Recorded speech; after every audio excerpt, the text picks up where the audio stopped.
Assalamualaikum warahmatullahi wabarakatuh. Bismillahirrahmanirrahim. Yang terhormat kepada Bapak Tubagus Bahtiarus Bana, STPM SI PhD, selaku dosen pembimbing 1. Yang terhormat kepada Ibu Nia Aryani Putri, STPMP, selaku dosen pembimbing 2. Yang terhormat kepada Ibu Puji Wulandari, STPMSC, selaku dosen penelaah, serta teman-teman yang sudah meluangkan waktunya untuk menghadiri seminar proposal saya. Adalah Rosalinda, NIM 4444190010 dengan judul Karakteristik Fisik dan Kimia, Tepung Talas Beneng, Santosoma undipes Koch, dengan variasi suhu pemanasan dan metode penggilingan. Yang melatar belakangi penelitian saya ini, talas beneng. Talas beneng ini merupakan salah satu tanaman budidaya di daerah tropis. Tanaman ini banyak ditemukan di wilayah Gunung Karang, Kabupaten Pandeglang, Provinsi Banten. Talas beneng ini dapat memiliki bobot hingga 20 kg apabila ditanam dalam jangka waktu 24 bulan dengan kekhasan umbi yang besar dan berwarna kuning. Tanaman talas beneng ini dapat dikatakan sebagai tanaman diversifikasi pangan lokal, dikarenakan memiliki potensi yang cukup besar dan juga dapat dijadikan sebagai salah satu produk pangan, yaitu tepung.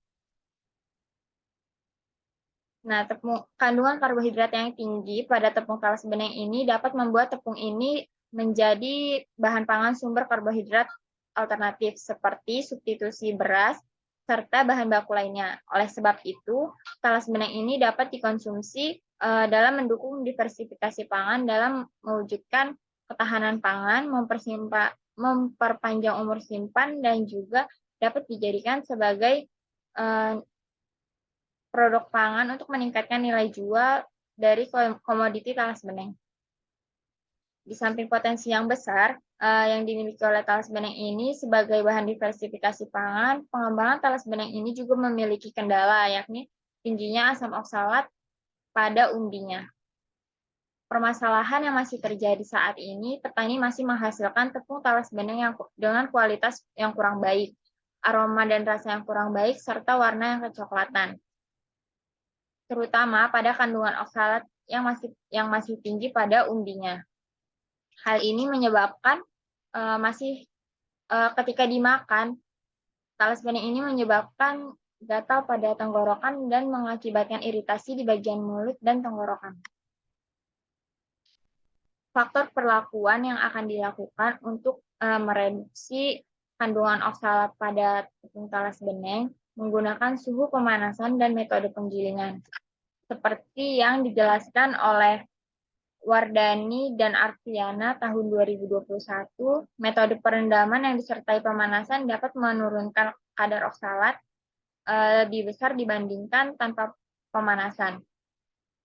Dan juga menurut Suwasito tahun 2013, bahan baku berupa tepung porang mengandung kadar oksalat yang lebih rendah dikarenakan bahan baku tersebut berupa chip porang telah mengalami proses pengecilan ukuran yang diduga selama proses pengurangan terjadinya penurunan kadar oksalat. Adapun rumusan masalah pada penelitian kali ini diantaranya yaitu apakah suhu pemanasan berpengaruh pada karakteristik fisik dan kimia, khususnya kandungan oksalat talas beneng. Yang kedua, apakah metode penggilingan berpengaruh pada karakteristik fisik dan kimia, khususnya kandungan oksalat tepung talas beneng. Yang ketiga, apakah terdapat interaksi antara suhu pemanasan dan metode penggilingan terhadap karakteristik fisik, kimia, khususnya kandungan oksalat tepung talas beneng. Berdasarkan permasalahan yang telah dikemukakan, maka dari itu penelitian ini memiliki tujuan untuk mengetahui karakteristik fisik dan kimia, khususnya kandungan oksalat tepung talas beneng, dengan menggunakan perlakuan suhu pemanasan dan metode penggilingan.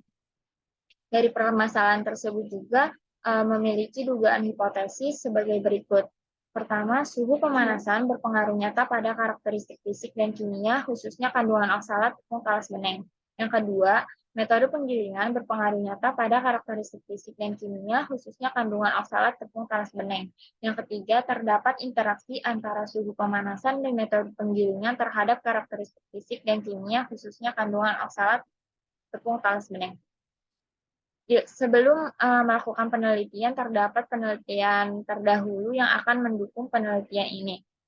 Seperti yang dinyatakan oleh Sulaiman I. et al. Tahun 2021, talas yang terdapat kadar awal 73,6 mg per 100 gram setelah dilakukan perlakuan kimia dengan kombinasi perebusan dan perendaman dengan NaCl 10%, memperoleh kadar oksalat akhir yaitu 18.237 mg per 100 gram talas. Menurut Astuti ES et al. Tahun 2022, kondisi terbaik yang didapatkan pada perlakuan dengan waktu 70 menit dan suhu perebusan 80 derajat Celcius, di mana kadar kalsium oksalat ini mencapai 48,6 mg per 100 gram. Fase tersebut sudah memenuhi ambang batas yang telah dianjurkan, yaitu sebesar 71 mg per 100 gram, sehingga tepung ini aman untuk dikonsumsi. Dan menurut Suwasito tahun 2013, sebesar 3,08%, bahan baku berupa tepung porang kasar pada penelitian ini mengandung kadar oksalat yang lebih rendah. Perbedaan ini dapat terjadi dikarenakan bahan baku berupa ciporang telah mengalami proses pengecilan ukuran menggunakan mesin Dismill yang diduga selama proses terjadinya pengurangan oksalat. Selanjutnya, jenis penelitian yang akan dilakukan adalah menggunakan metode eksperimental yang akan dilaksanakan di KWT Tanjung Kulon, Desa Talaga Warna, Kecamatan Pabuaran, Kabupaten Serang, Banten. Di Laboratorium Program Studi Teknologi Pangan Universitas Sultan Ageng Tirtayasa yang meliputi lab rekayasa dan pengolahan pangan serta lab analisis pangan pada waktu Oktober tahun 2022 sampai Januari 2023. Berikut yang terdapat pada layar merupakan alat dan bahan yang akan digunakan untuk pembuatan tepung talas beneng dan juga untuk digunakan dalam beberapa analisis yang akan dilakukan. Rancangan penelitian ini menggunakan metode kuantitatif yang terdiri atas dua faktor. Faktor pertama yaitu suhu pemanasan yang terdiri atas 3 taraf. Yang pertama ada S1 menggunakan suhu pemanasan 80 derajat Celcius, S2 menggunakan suhu pemanasan 90 derajat Celcius, S3 menggunakan suhu pemanasan 100 derajat Celcius. Faktor kedua yaitu metode penggilingan yang terdiri atas 2 taraf, yaitu P1 menggunakan mesin Dismill dan P2 itu tumbuk manual. Dengan demikian, dari kedua faktor masing-masing itu tarafnya diperoleh 6 kombinasi perlakuan.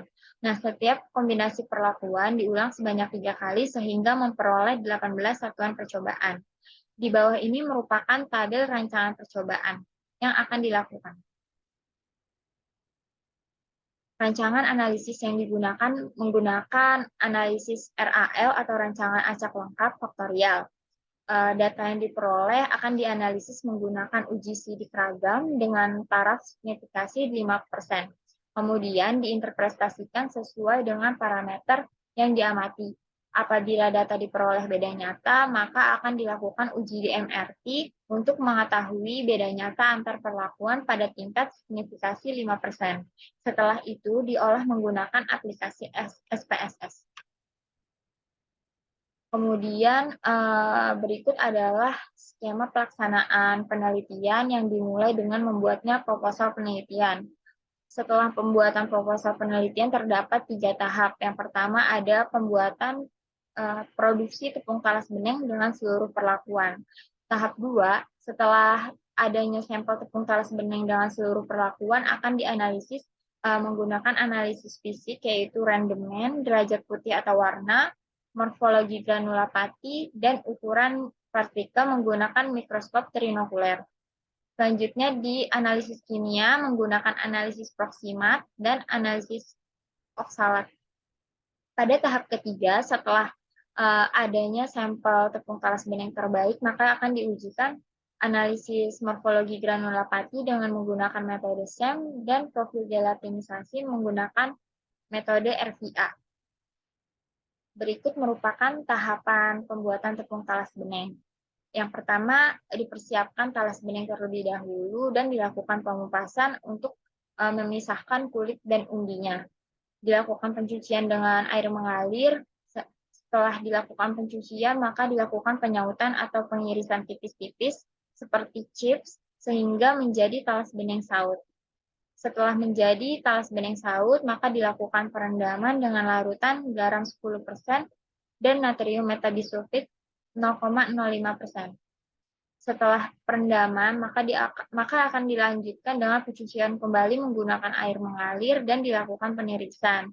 Setelah tiris, maka dilakukan perebusan dengan suhu 80 derajat Celcius, 90 derajat Celcius, dan 100 derajat Celcius.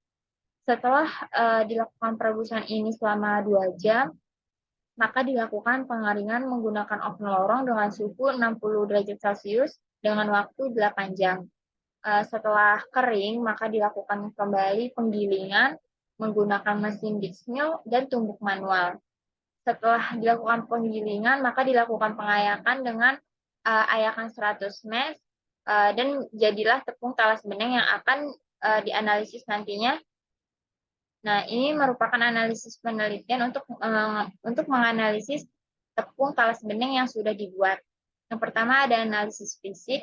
Analisis fisik ini terdiri dari analisis rendemen, uji rendemen yang mengacu pada Rosalina et al. Tahun 2018, derajat putih atau warna yang mengacu pada Ariantoro et al. Tahun 2016, selanjutnya morfologi granula pati dengan metode mikroskop trinokuler yang mengacu pada Santiago et al. Tahun 2013 dalam jurnal Putri NA et al. Tahun 2018, ukuran partikel menggunakan metode trinokuler yang mengacu pada Ismail I et al. Tahun 2018. Kemudian di analisis kimia, terdapat beberapa analisis kimia. Yang pertama ada kadar asam oksalat menggunakan metode titrasi yang mengacu pada Wardani dan Hadriantoro tahun 2019. Selanjutnya kadar air yang mengacu pada AOAC 2012. Kemudian uji kadar abu yang mengacu pada AOAC 2005, uji kadar protein yang mengacu pada AOAC 2006, uji kadar lemak yang mengacu pada AOAC 2005, dan uji kadar karbohidrat yang mengacu pada AOAC 2005. Setelah dilakukan analisis fisik dan kimia, maka akan dilanjutkan analisis sampel terbaik, yaitu morfologi dengan metode SEM mengacu pada modifikasi Faridah et al. Tahun 2014, dan analisis profil gelatinisasi menggunakan metode RVA atau Rapid Viscoanalyzer yang mengacu pada Faridah et al. Tahun 2014. Sekian pemaparan yang telah saya sampaikan. Kurang lebihnya mohon maaf. Assalamualaikum warahmatullahi wabarakatuh.